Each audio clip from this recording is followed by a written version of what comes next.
Dari tanggal 10 hingga tanggal 11 Mei tahun 2025, China dan Amerika Serikat mengadakan pembicaraan tatap muka tingkat tinggi pertama mereka di Jenewa, Swiss, sejak dimulainya putaran terbaru Perang Tarif. Delegasi China dipimpin oleh Wakil Perdana Menteri Hyong, sementara tim AS dipimpin oleh Menteri Keuangan Scott Bessent dan Perwakilan Dagang AS Jamieson Greer. Pembicaraan tersebut menarik perhatian global karena susunan pejabat tinggi dari kedua belah pihak. Pada pagi hari tanggal 12 Mei kedua negara merilis pernyataan bersama mengenai pembicaraan di Jenewa. Mereka sepakat untuk mengurangi tarif yang dikenakan satu sama lain sejak tanggal 2 April sebesar 115%, hanya menyisakan 10%. Langkah ini bertujuan untuk mendorong negosiasi maju. Semua tarif sebelumnya tetap tidak berubah. Efektifnya, setelah semua tarik ulur, China kembali ke titik awal tanggapannya terhadap perang dagang Trump. Pernyataan bersama juga memperjelas tingkat tarif saat ini. AS mempertahankan tarif 50% untuk barang-barang China, sementara China hanya mempertahankan 10% untuk barang-barang Amerika. Ini mencerminkan ketidakseimbangan kekuatan dan strategi berbeda yang digunakan kedua belah pihak dalam perang dagang. Tarif 50% Amerika terdiri dari 3 bagian, tarif dasar 10% yang ditetapkan pada tanggal 2 April, 2 tarif terkait fentanyl masing-masing 10% yang ditambahkan pada tanggal 1 Februari dan tanggal 3 Maret, serta tarif asli 20% dari perang dagang 2018 berdasarkan pasal 301. Struktur ini menunjukkan bahwa AS tetap mempertahankan semua tarif hukuman mereka dan belum membuat konsesi nyata apapun. Tarif tinggi ini memberikan tekanan biaya serius pada ekspor China, terutama di sektor manufaktur dan barang konsumen. Sementara itu, China hanya mempertahankan tarif 10% untuk barang-barang AS dan belum memperkenalkan langkah balasan baru apapun. Selama perang dagang 2018, China memang menerapkan tarif balasan pada produk-produk AS, namun banyak di antaranya kemudian dihapus karena China sangat bergantung pada impor bahan dan teknologi esensial tertentu. Pernyataan tersebut mengakui bahwa penambahan tarif impor dapat merugikan ekonomi China sendiri. Ini mengungkapkan kelemahan struktural dalam ekonomi China yang sangat bergantung pada manufaktur. Ekonomi China terlalu bergantung pada impor asing dan tidak dapat menggunakan tarif secara efektif untuk melawan. Kenyataannya, China bahkan tidak mampu menerapkan tarif balasan yang kuat. Patut dicatat bahwa jika kedua negara gagal mencapai kesepakatan baru dalam 90 hari ke depan, AS akan mengenakan tarif tambahan 24% untuk barang-barang China. Putaran pembicaraan kali ini sangat berbeda dengan yang terjadi 7 tahun lalu. Kesenjangan antara tarif AS 50% dan tarif China 10%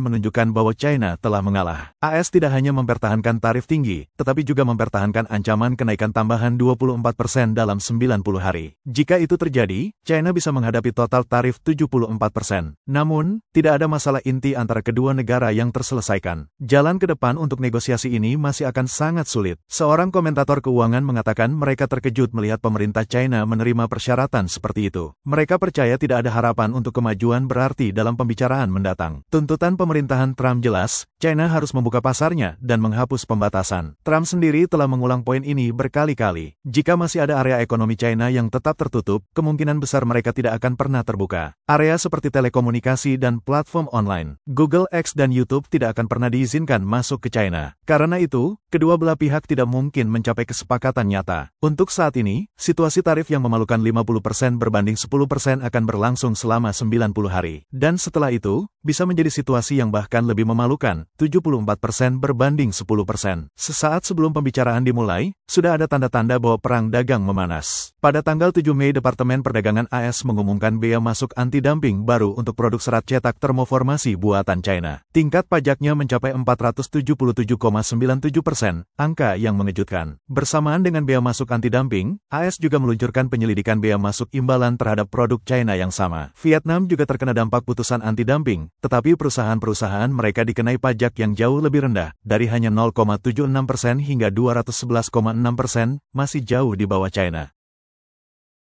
Langkah ini mengikuti keputusan pemerintah AS pada tanggal 22 April untuk mengenakan bea masuk anti-dumping dan imbalan pada sel fotovoltaik kristal dan silikon dari 4 negara Asia Tenggara, Kamboja, Malaysia, Thailand, dan Vietnam. Baik menargetkan panel surya dari Asia Tenggara atau meluncurkan putaran tarif terbaru untuk produk serat cetak termoformasi dari China. Daftar yang diterbitkan oleh Departemen Perdagangan AS jelas menunjukkan siapa target mereka, manufaktur China dan sektor ekspor China. Menurut jadwal yang dirilis oleh Departemen Perdagangan, bea masuk anti-dumping pada produk serat cetak ini dapat mulai berlaku paling cepat tanggal 8 September tahun ini setelah Komisi Perdagangan Internasional AS membuat keputusan akhir. Sektor kemasan pul cetak China sangat bergantung pada pasar luar negeri. Hampir semua produk kemasan sekali pakai seperti wadah makanan dibawa pulang diekspor ke AS dan UE. Jadi, langkah AS ini dapat memberikan pukulan serius bagi industri kemasan pul cetak China. Data dari Bea Cukai China menunjukkan bahwa pada tahun 2024, China mengimpor plastik dan produk plastik senilai 8,07 miliar dolar dari AS, di mana mereka membayar 23 miliar dolar. Keuntungan perdagangan ini sebagian besar berasal dari biaya produksi China yang lebih rendah dan skala ekonomi. Tetapi tarif tinggi dapat mulai mengubahnya, terutama di sektor plastik. Produk serat cetak termoformasi mencakup barang-barang sekali pakai seperti piring, mangkuk, gelas, dan nampan buah yang digunakan dalam layanan makanan. Mereka juga mencakup kemasan produk elektronik, bahan pelindung suku cadang mobil, dan barang-barang yang digunakan di sektor industri dan pertanian seperti nampan transportasi dan nampan bibit. Tarif tinggi pada barang-barang tertentu adalah senjata ekonomi sekaligus alat tawar. Dengan menargetkan kategori-kategori yang dipilih secara cermat, AS secara langsung mengancam industri China yang berbasis ekspor. Serangan yang ditargetkan ini mengurangi daya tawar China dalam pembalasan dan digunakan untuk menekan China agar membuat konsesi besar dalam pembicaraan di Jenewa. Tarif yang lebih tinggi ini sudah mulai berdampak pada ekspor China. Menurut The New York Times, pada kuartal pertama tahun 2025, China mengekspor barang senilai 10,27 miliar dolar ke AS. Itu hanya 11% dari total impor AS, penurunan tajam dari 22% 7 tahun lalu, dan tingkat terendah dalam 2 dekade. Ini menunjukkan bahwa dampak tarif menyebar melalui rantai pasok dan mengikis pangsa pasar China. Sebagai tanggapan, China telah meningkatkan pesannya. Kementerian Luar Negeri China merilis video berjudul, "Kami tidak akan bertekuk lutut, we won't kneel," menyatakan bahwa tunduk pada tekanan AS hanya akan menyebabkan krisis yang lebih dalam. Pesan itu jelas, China tidak akan bertekuk lutut dan tidak akan mundur. Beberapa analis politik mengatakan sikap keras Xi Jinping dimaksudkan untuk mendorong AS berkompromi sambil juga memperkuat dukungan di dalam negeri. Sudah sebulan sejak AS meluncurkan putaran perang dagang ini di bawah bendera tarif timbal balik. Di media sosial China, sebagian besar konten mendukung sikap keras pemerintah terhadap AS sambil mengabaikan perjuangan nyata para eksportir. Bahkan pemilik bisnis yang mata pencahariannya hancur akan mengakhiri video mereka dengan mengatakan, "Meskipun bisnis saya terkena dampak, saya akan tetap sepenuhnya mendukung keputusan pemerintah untuk melawan." Beberapa influencer online memanfaatkan situasi ini dengan menyebarkan klaim palsu seperti China memenangkan perdagangan luar negeri. Ini hanya meningkatkan misinformasi dan dapat menyebabkan orang lain melakukan tindakan berisiko atau ilegal, seperti melaporkan nilai pengiriman yang lebih rendah, underreporting. Sebagai tanggapan, beberapa eksportir telah memposting video untuk mengungkap kebenaran di balik layar. Perang tarif Trump telah mendorong pameran Kanton tahun ini ke tingkat tertinggi baru. Hampir 170.000 pembeli luar negeri mendaftar, naik sekitar 20% dari tahun lalu. Para pedagang kembali bersemangat, tetapi ketika saya melihat angka-angka itu lebih dekat, saya melihat masalah. 72% pembeli asing berasal dari negara-negara Belt and Road, sementara hanya 10,5% berasal dari Eropa dan AS. Perkiraan nilai transaksi tahun ini sekitar 25 dolar hingga 26 miliar dolar. Sedikit lebih tinggi dari 24,05 miliar dolar tahun lalu. Yang mana itu sendiri hanya 1% lebih tinggi dari tahun sebelumnya.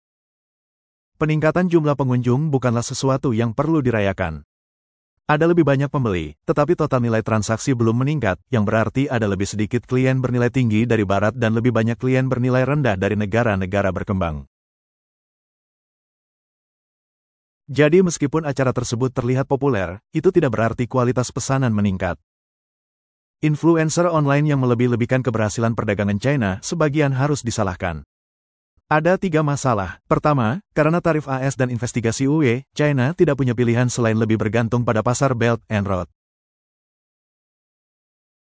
Tetapi pasar-pasar tersebut sebagian besar menginginkan barang-barang bernilai rendah dan tidak dapat menutupi kerugian pesanan dari barat. Kedua, negara-negara barat beralih ke nearshoring dan offshoring. Misalnya, Meksiko telah menggantikan China sebagai mitra dagang utama Amerika. Negara-negara Belt and Road mungkin membantu menyerap output China, tetapi permintaan mereka terfokus pada barang-barang dasar dan bahan bangunan. Ketiga, saya memperingatkan apa yang disebut pelatih perdagangan untuk berhenti berpura-pura menjadi ahli. Mereka menyesatkan pemilik bisnis yang putus asa. 因为这个关税战哈，很多自媒体博主说 Banyak vlogger mengatakan bahwa banyak orang dalam perdagangan luar negeri menghasilkan keuntungan gila karena perang tarif AS-China. Saya merasa aneh bagaimana berita ini menyebar. Biar saya beritahu kebenarannya. Mereka menyuruh Anda membongkar produk menjadi bahan mentah, lalu melampirkan hak kekayaan intelektual pada bahan tersebut. Misalnya, untuk meja kami, saya membongkarnya menjadi kayu, lalu melaporkan kayu tersebut sebagai bahan mentah dengan harga 10% dan hak kekayaan intelektual sebesar 90%. Bisakah ini benar-benar menghasilkan uang? Biar saya beritahu, ini adalah jebakan besar. Pertama, bea cukai tidak sebodoh itu. Jika nilai yang dinyatakan terlalu rendah, misalnya, jika produk biasanya dijual seharga $10 dan Anda menyatakannya 1 sen, ini dianggap pelaporan nilai rendah. Jika Anda tertangkap, dendanya bisa membuat Anda bangkrut. Anda dan klien Anda akan sama-sama menghadapi konsekuensinya. Banyak agen pengiriman barang, freight forwarder, bangkrut karena pelaporan nilai rendah dan penghindaran pajak. Kedua, bisakah Anda membongkarnya menjadi beberapa bagian? Ya, tapi ada masalah. Siapa yang akan merakitnya kembali? Akankah klien mencari seseorang untuk melakukan perakitan? Jika biaya tenaga kerja sedikit lebih rendah, akankah mereka merakitnya di China? Ada juga orang yang mengatakan bahwa pesanan dari AS dikirim secara normal. Produk yang dikirim secara normal adalah yang sangat dibutuhkan dan sudah dibayar. Sementara produk lain seperti barang konsumen, mereka mencoba menghentikan produksi barang tersebut atau membelinya dari negara lain karena tidak ada yang mau merugi. Jadi, jangan mencoba mengejar tren panas ini. Media pemerintah dan platform sosial telah mendorong narasi bahwa China memenangkan perang dagang atau bahwa pemisahan, decoupling, adalah keberhasilan. Mereka menggunakan slogan seperti, kita bisa menghibur diri di balik pintu tertutup, we can entertain ourselves behind closed door. Cerita-cerita ini memicu nasionalisme, tetapi menutupi risiko ekonomi nyata yang semakin terlihat. Para ahli perdagangan memperingatkan publik untuk waspada terhadap konten online palsu. Trik seperti pengiriman dalam bentuk bagian atau penilaian barang yang lebih rendah mungkin terdengar cerdas, tetapi datang dengan risiko hukum yang tinggi dan dapat mengakibatkan denda besar atau bahkan tuntutan pidana. AS kini telah menaikkan tarif pada impor China menjadi setidaknya 145%. Itu adalah tingkat yang mengejutkan dan hampir melumpuhkan perdagangan antara kedua negara. Ini adalah pukulan besar bagi eksportir e-commerce dan barang konsumen China. Dalam beberapa tahun terakhir, e-commerce lintas batas menyumbang 60 hingga 70% volume angkutan udara China. Tetapi di bawah kebijakan tarif baru, yang mulai berlaku pada tanggal 2 Mei, paket dari China dan Hong Kong tidak lagi bebas pajak. Mereka sekarang memerlukan izin bea cukai penuh dan tarif 145%. Menurut perusahaan konsultan Cirrus Global Advisors, ini kemungkinan akan mengurangi pengiriman China ke AS sekitar 90%. Karena e-commerce sangat bergantung pada pengiriman udara, industri angkutan udara menerima pukulan langsung. Menurut data yang dikutip oleh situs berita keuangan, dari tanggal 1 Mei hingga tanggal 7 Mei penerbangan kargo penuh antara China dan AS turun sekitar setengahnya. Ada 46 penerbangan pada tanggal 1 Mei, kemudian 32 pada tanggal 2 Mei dan hanya 28 pada tanggal 7 Mei. Pada bulan April, rata-ratanya adalah 65,8 penerbangan per hari. Pejabat Bandara Aang mengatakan bahwa hampir semua penerbangan kargo AS telah berhenti. Tarif angkutan udara telah turun menjadi sekitar $20 per kilogram. Pada bulan Mei, hanya 3 penerbangan kargo penuh yang berangkat ke AS, pada tanggal 1, 2, dan 8. Operator angkutan udara lain mengatakan bahwa sebagian besar penerbangan kargo AS yang disewa untuk bulan Mei telah dibatalkan dan kapasitas yang tersisa sangat sedikit. Tion melaporkan bahwa volume penerbangan kargo China AS sudah menyusut sebelum kenaikan tarif terbaru. Untuk minggu yang berakhir pada tanggal 27 April, tonase dari China dan Hong Kong yang menuju ke AS turun 15% dari tahun ke tahun. Tarif angkutan spot di seluruh Asia Pasifik juga turun 2% menjadi $3.70 per kilogram pada minggu itu. Perusahaan konsultan Cirrus Global Advisors, yang berspesialisasi dalam e-commerce dan logistik, mengatakan bahwa pengiriman paket China ke AS diperkirakan akan turun sekitar 90% karena tarif 145%.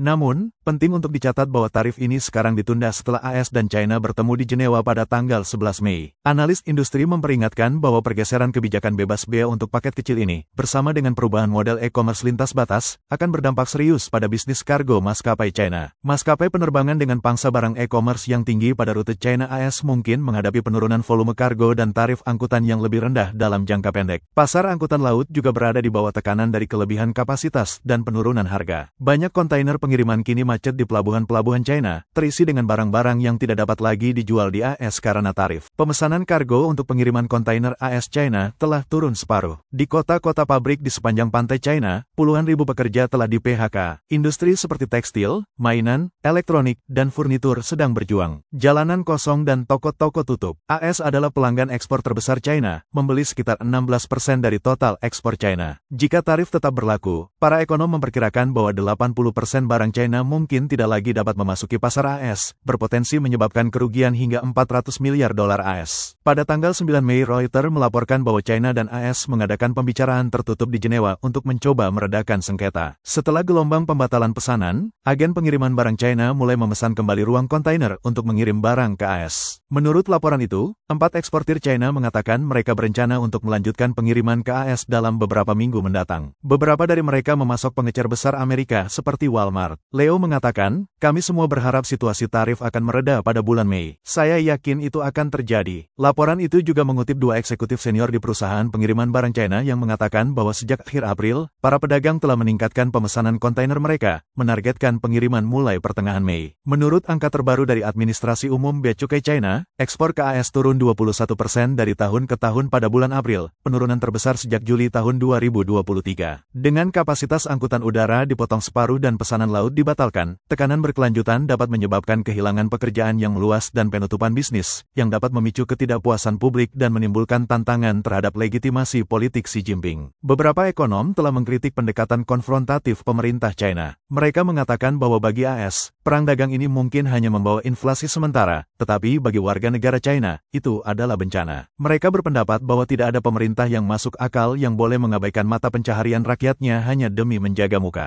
Ekonom China memperingatkan bahwa bahkan di bawah prospek paling optimis, ekspor China akan turun setidaknya 10%. Dengan kelebihan produksi yang dialihkan ke pasar domestik, perang harga yang brutal dapat pecah, menimbulkan tantangan kelangsungan hidup yang serius bagi banyak perusahaan. Dia menggambarkan ini sebagai pertempuran atas nasib nasional China, dengan mengatakan, ini adalah gejolak global. Saya percaya banyak perusahaan ekspor akan segera menghadapi tantangan bencana. Profesor bisnis Xiain dari University of South Carolina mengatakan langkah selanjutnya bisa berupa penutupan puluhan ribu, mungkin ratusan ribu pabrik, yang mempengaruhi puluhan juta pekerja. Jika ditambahkan sektor jasa, yang mempekerjakan puluhan juta lainnya, kita bisa melihat beberapa puluh juta orang kehilangan pekerjaan. Dia menekankan bahwa perang dagang memberikan pukulan besar bagi ekonomi China dan Partai Komunis China. Dia menunjukkan bahwa PKC kini telah kehilangan aliran keuntungan dan surplus perdagangan yang stabil yang menjadi andalannya. Ini akan mempengaruhi kemampuannya untuk mendanai proyek-proyek seperti Belt and Road Initiative, ekspansi militer, dan penggunaannya terhadap alat teknologi tinggi untuk menekan dan memantau populasinya sendiri. Menurutnya, tarif Trump bukan hanya bersifat ekonomi. Mereka juga melemahkan fondasi kekuasaan PKC. Stephen Mosher, Presiden Population Research Institute, menulis bahwa ketika jutaan orang kehilangan pekerjaan, hanya masalah waktu sebelum mereka turun ke jalan. Sementara pejabat Beijing terus mengklaim di depan umum bahwa mereka tidak takut perang dagang dengan AS dan bahwa rakyat China dapat menanggung apapun di balik pintu tertutup, mereka khawatir sesuatu seperti protes Tiananmen 1989 bisa terjadi lagi.